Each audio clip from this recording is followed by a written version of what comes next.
So our guest today on the red couch is none other than Ralph Bizzy Williams, the chairman of the Williams Group of Companies. So I want to say, first of all, thank you very especially to Bizzy, because he's a very busy man. I'm not sure if that's where he got his nickname from, but I perhaps could ask Professor Sir Henry Fraser about your school days at the Lodge School. He would know. Yeah. He would know? Yeah. All right. Well, you know, I think let's start with Bizzy the person, Biz. Tell us a little bit about your years growing up, your childhood, your background, the things that influence you and shape who you are and cause you to go in the direction that you went in. Well, you may have heard that I'm the last of 9 children, 5 boys and 4 girls. So, arriving at the end of the stream, you get to be, you go for the football. So it was kind of rough. 5 boys and 4 girls. 5 boys and 4 girls. So my parents were not wealthy. My father was a World War I volunteer from Barbados, and he fought throughout the war, came back here, married my mother, and produced us. I would go visiting friends with my parents, and I would see the toys that the other guys had and so on, and cry for them. My mother would say, "You need to go and make your own toys." So that's what we did. And I guess that's how it all started. You had to be ingenious. You had to go and find ways to create things. I used to make trucks using nugget, shoe polish, cans as the wheels,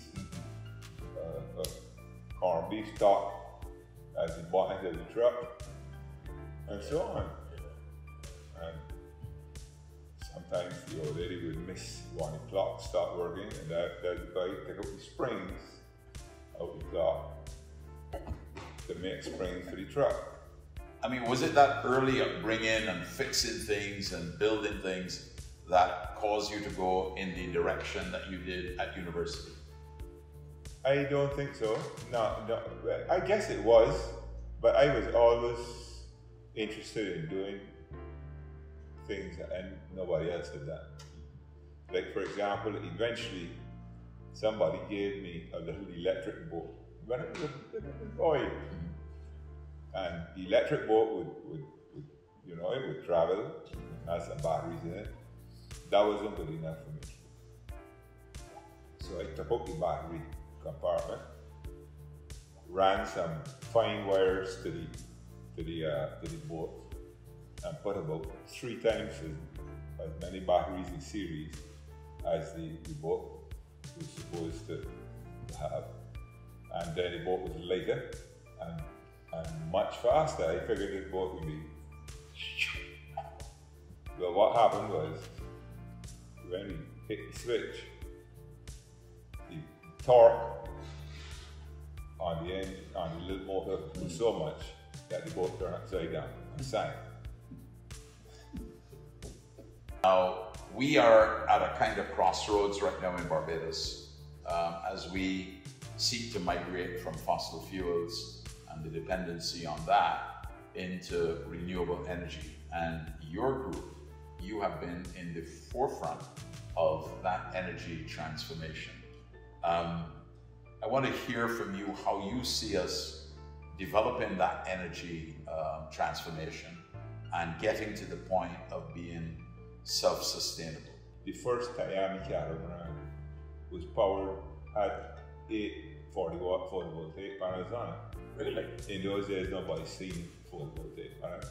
But I wanted Miami to be able to sail and have power for a freezer and navigational lights and not depend at all on shore supply. So sailing and all the electricity came from photovoltaics, charge the batteries. So that's how it started. To have a boat that I could sail forever and not have to go to the port. It was actually called, this is a mobile investment. TIAMI. So that's what TIAMI stands for. Correct. This is a mobile. This is a mobile investment. In other words, if they get vexed with me in Barbados and we had to jump on the boat and run, then I could sail forever. We are now at 2021. We have this target for 2030. Can we make that target in your opinion? It all depends on the regulators and the people who approve applications and so on.